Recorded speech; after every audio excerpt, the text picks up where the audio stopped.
What's up, guys? So I was just waiting at the pharmacy to pick something up, the drive-through here, and I totally forgot about the Tacoma Rev. What is the Tacoma Rev? So I don't know why, but in Toyota Tacomas, I don't know if you can see my feet. I'm going to show you my feet the whole time, so you know I'm not stepping on the gas. When you turn, can you hear that? All right, you have to trust me. I'm not moving my feet. I'll put it outside so maybe you can hear it better. It just revs.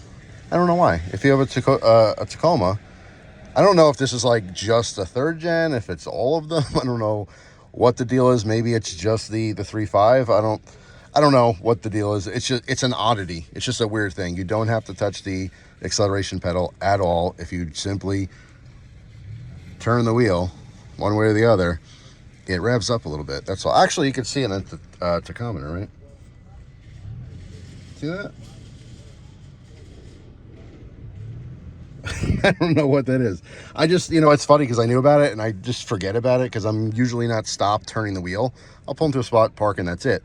But it just so happens my wheel was turned in because I was making sure I get close to the drive-thru window. And just sitting there, I just rotated my wheel straight, and that's when I heard it again. I thought it'd be a fun little video. So if you didn't know, it's an Easter egg. How about that? A Toyota Tacoma Easter egg. So if you want to rev your Tacoma, but you don't want to hit your gas pedal, just turn your wheel a little bit. There you go. Just to intimidate all the other inferior trucks, right? Yeah. Have a great day, guys. See you tomorrow.